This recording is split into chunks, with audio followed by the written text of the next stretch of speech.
I'm Anissa Nawe in Moscow. This week, Israel and Palestine see signs of a third intifada. The U.S. puts dibs on Iraq. Migrants brace for a cold front. And you're in the now.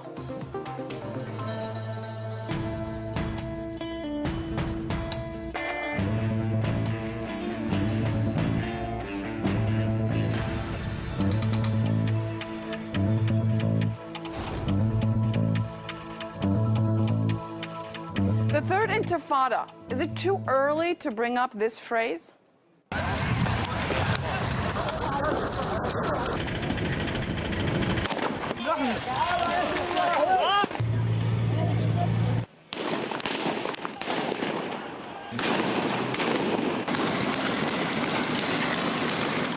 Are we close to a new intifada when a Palestinian grabs a knife and tries to stab an Israeli, or simply runs him over with a truck? Is it just around the corner when an Israeli policeman kicks a bleeding 13-year-old Palestinian kid?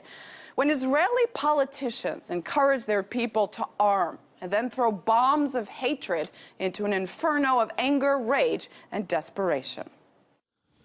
Hitler didn't want to exterminate the Jews at the time. He wanted to expel the Jews. And Haj Amin al-Husseini went to Hitler and said, if you expel them, they'll all come here. So what should I do with them? He asked. You said, burn them. Joining us in the now is George Galloway, former British MP running for the mayor of London, also hosts Sputnik here in RT, and is certainly outspoken about the plight of the Palestinian people. George, thanks so much for coming in. Good to have you here in Moscow.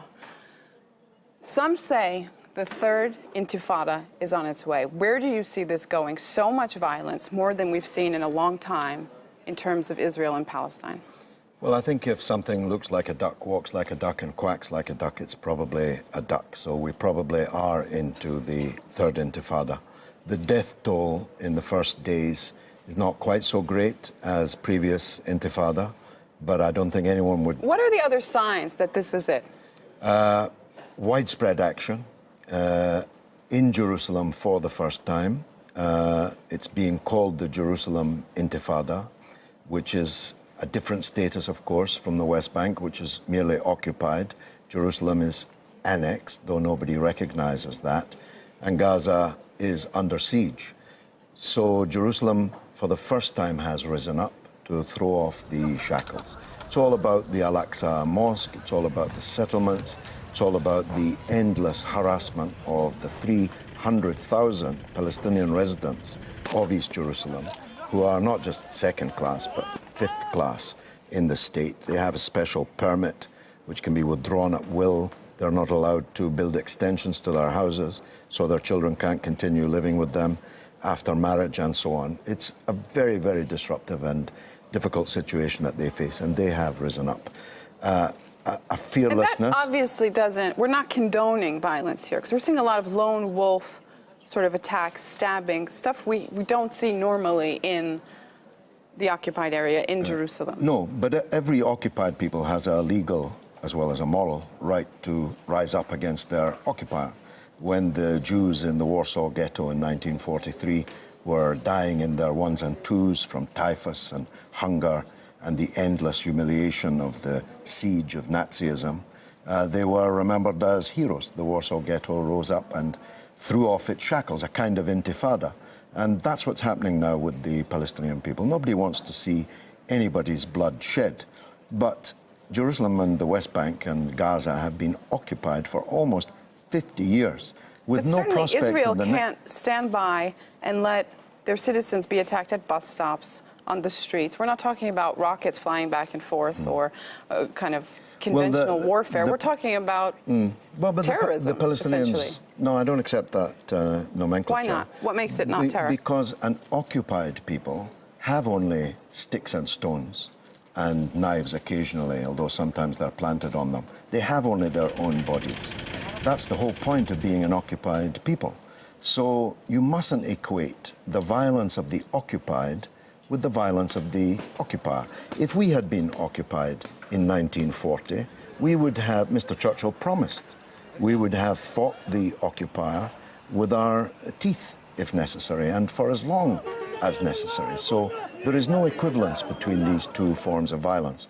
One is an occupier, an illegal occupier, with overwhelming military force, and the other are incoherent, unorganized, mainly youths, though for the first time now including girls, who are saying enough is enough. 50 years of illegal occupation is enough. We want to be free. So what's the solution then? I mean, violence can't be the solution. And I mean a practical solution. There's no doubt, and certainly on In the Now, that the Palestinian people have a plight, a very serious plight. But what's a realistic solution? But that's not much consolation to them that we think they have a plight. The point is we haven't done anything about it. I was a big supporter of the Oslo Agreement. I was very close to President Arafat for much of my life. And until his death, I was at his bed when he died. And I supported the idea of the Oslo Agreement, which meant that Palestine would shrink to 22% of its actual size, but that the state would exist. But there's no prospect of that. It's 20 years since the Oslo Agreement was signed, and not 1 centimetre of Palestine is free, including Gaza, which the Israelis withdrew from, but have now besieged and overfly and kill at will. So I'm afraid, from the point of view of the occupied people, our sympathy or recognition that they have a plight is just not enough. So how do we stop the occupation?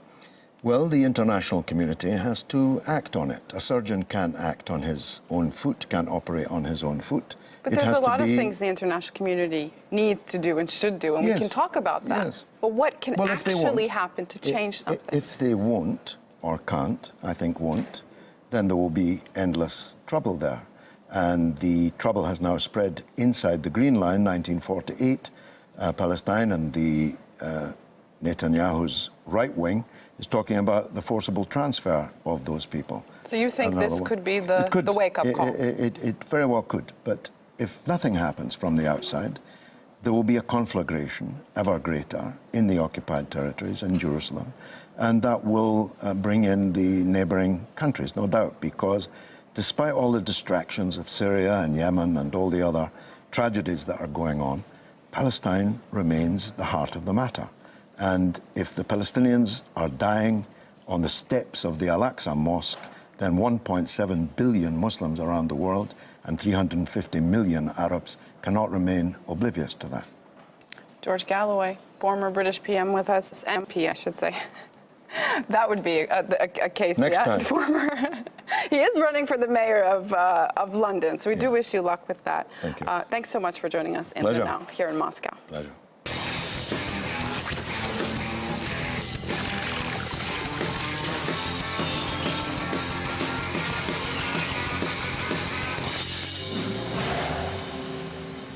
50% off on hummus to Arabs and Jews who, against all odds, get together and eat at the same table.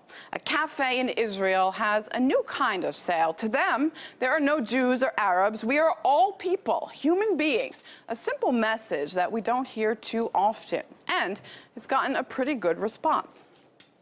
It's a great idea. A dish policymakers might chew on, but unlikely be able to swallow. The U.S. has called dibs on Iraq, basically saying if Russia helps fight Islamic State in the country, Washington won't.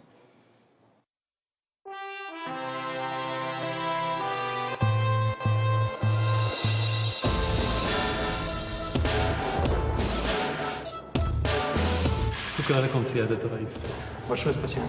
بداية أود أن أشكركم وأشكر الدولة الروسية. أريد أن أؤكد بأن الجهود التي قمتم بها أولا سياسيا منذ بداية الأزمة.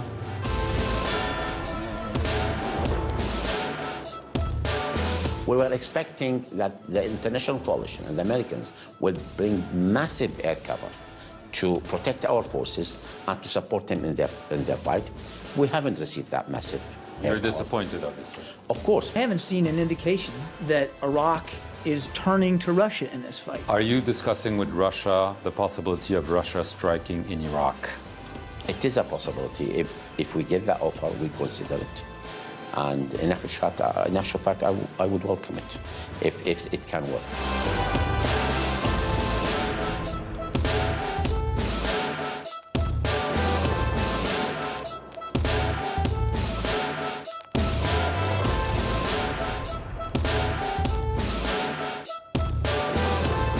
Russia presents the greatest threat to our national security.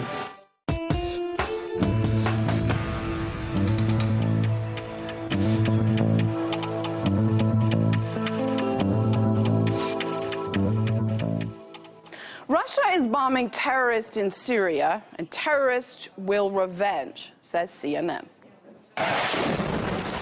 Into the morass of Syria's war, Russia has plunged itself headfirst. But it's the potential consequences at home, the retribution, the blowback that has the Kremlin concerned. That's fair. Blowback is possible. Up to 7,000 ISIS fighters are from former Soviet republics, one of the key reasons Russia delved headfront into the Syrian war. But then CNN reporting crosses the line and turns into a monster. The siege of a Moscow theatre in 2002, when Chechen rebels held an entire audience hostage before Russian special forces moved in with a mysterious and deadly gas, leaving 130 of the audience dead. Terrorists wanted to kill 900 innocent people, including children. You dare call them rebels and twist it as if Russian security forces were the murderers here? The line is crossed already, but CNN doesn't stop. In Beslan in 2004, more than 330 people were killed, including 186 children held on their first day of school. Russia's brutal wars in mainly Muslim Chechnya and the country's restive south have spawned a catalogue of horrors. Are you implying that terrorists killed children because of Russia's crackdown in Chechnya? How is that not justification of terrorism? Terrorists killed hundreds of children before tormenting them, their parents, teachers, without food or water inside a school. Not calling terrorists their names is bad enough, but to provide reasoning behind heinous, horrendous acts of terror is just plain disgusting. The fear of how Russia's bold campaign in Syria may one day find its way home.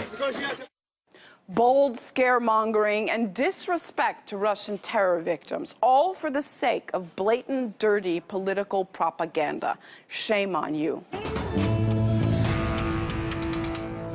Coming up, literally a cold reception. Winter is coming, and refugees have nowhere to go in Europe. Stay in the now.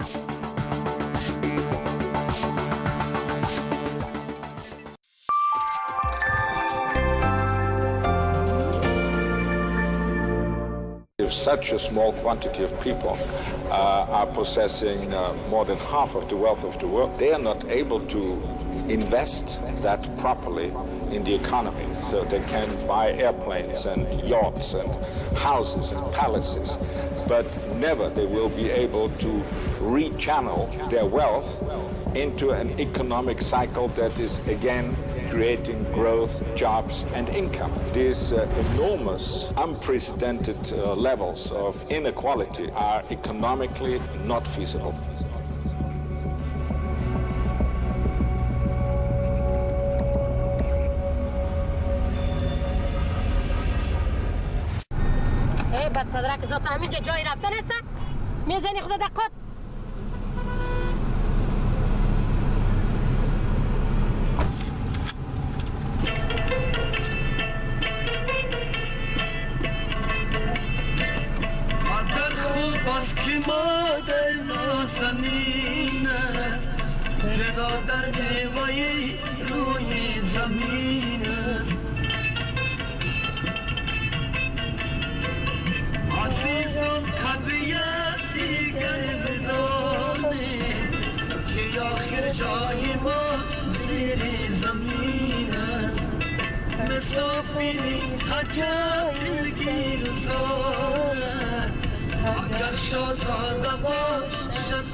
My children can't sleep. We have bad night's sleep almost every night with them crying for daddy, with pressure with the Kurdish issue, with pressure from ISIS, and finally British immigration, which refused my husband any more visitors' visas. We couldn't see each other anymore. Britain changed rules on spouse immigration in 2012. I think there was no application of common sense when these rules were drafted. The new rules have separated 17,000 families every year. Nobody has considered what I went through, what my family went through. How can they say that coming back to be with your family is a matter of convenience? What about the human need to spend your last few years with your family? In cases like this, some compassion and flexibility should be shown by the Home Office.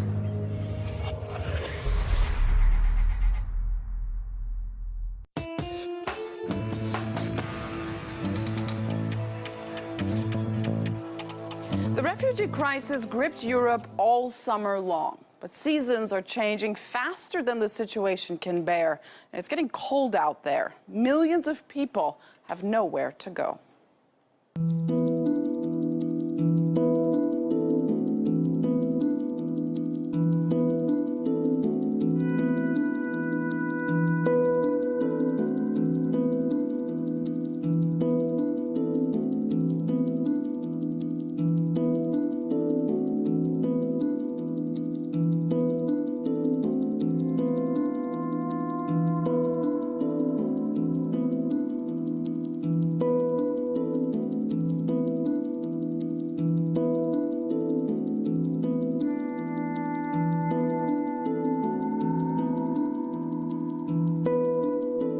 We spent here all the night, and around 3,000 people were here, like many families, many little kids, many people with specific needs. So it was very challenging to support all of them. There has been too many traffic. I lost my father from yesterday night. I lost him. I don't find my father. I'm going on. If you see Iraq, come here. Please, baby, no good.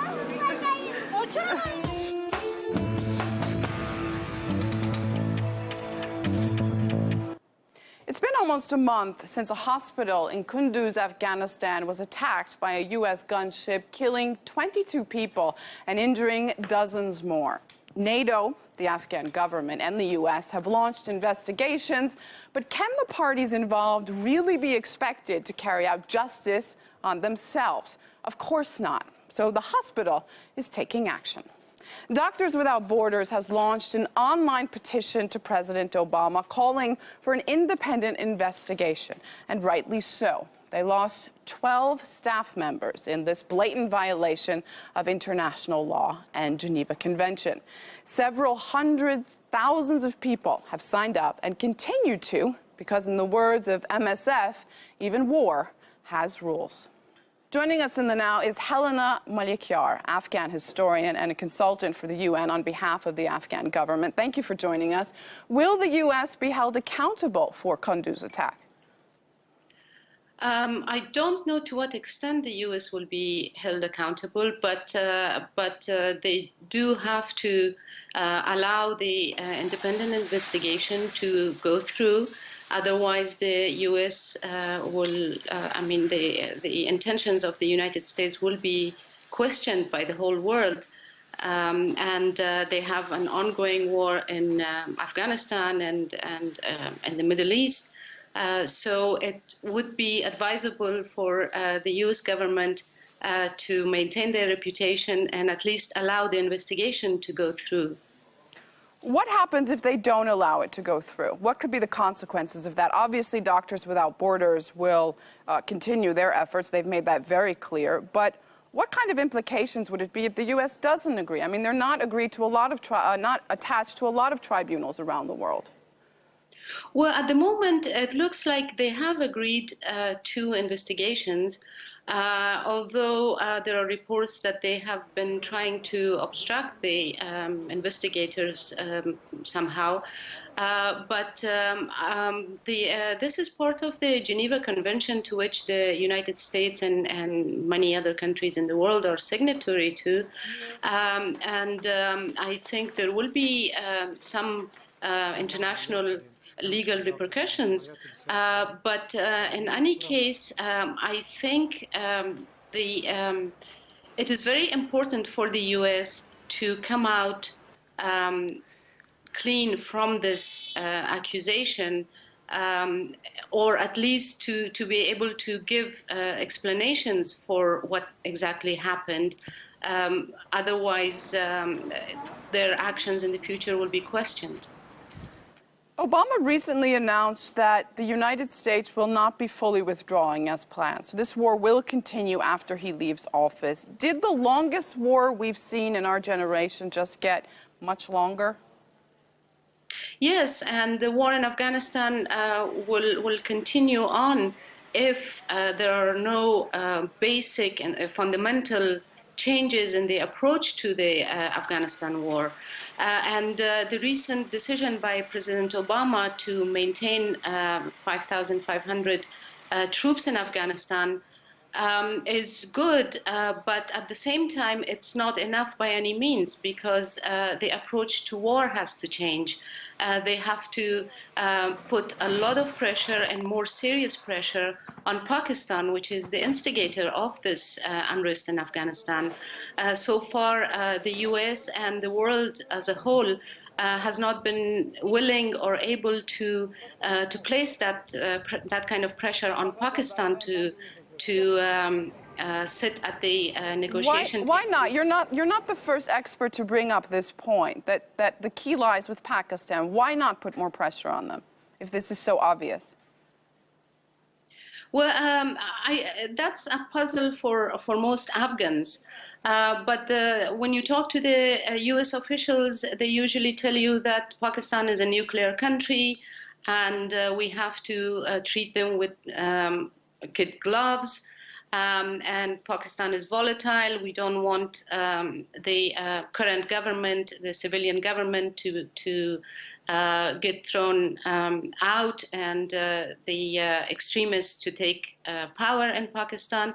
But as far as I'm concerned, and a lot of other Afghans feel the same way, these are excuses that are not really viable in terms of what's at stake in Afghanistan and for the future of the region's security and the world's security, for that matter.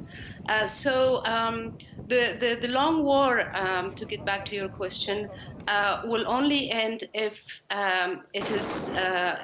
if there is political pressure and a concerted political effort by the international community to have Pakistan stop helping the terrorists and to have them negotiate with the government on a peace process. Helena Malikiar, Afghan historian and consultant for the UN on behalf of the Afghan government. Thanks so much for being in the Now.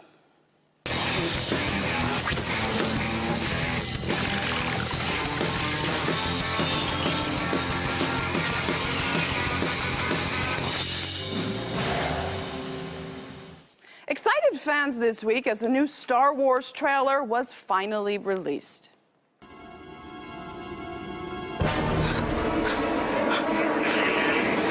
And then there are some who were not happy the film's cast is now diverse. A black lead actually upset a few people, so here's what they did. A handful of races decided to get Boycott Star Wars 7 trending, and it probably would have failed, but the media stepped in. Headline after headline, outcry and outrage over this obviously racist comment. Well, users started to join in, pointing out the voice of the most iconic Star Wars character is that of a black man. Others, they use Yoda to highlight the stupidity. And what do you know? The couple of racist trolls got their way. Boycott Star Wars 7 went straight to the top of trends. Don't feed trolls, starve them, and see what happens.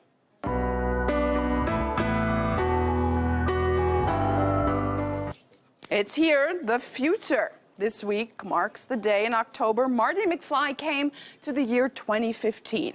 Only the cult filmmakers had something a bit different in mind about our present. 4:29 p.m. on Wednesday, October 21st, 2015. 2015? You mean we're in the future?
been In the Now. Thanks for watching. Stay in touch with us throughout the week online. Send your comments to Facebook and Twitter. We're also now on Vine, Instagram, and Snapchat. So follow us for all off-air exclusives, and I'll see you next week. Till then, it's now or never.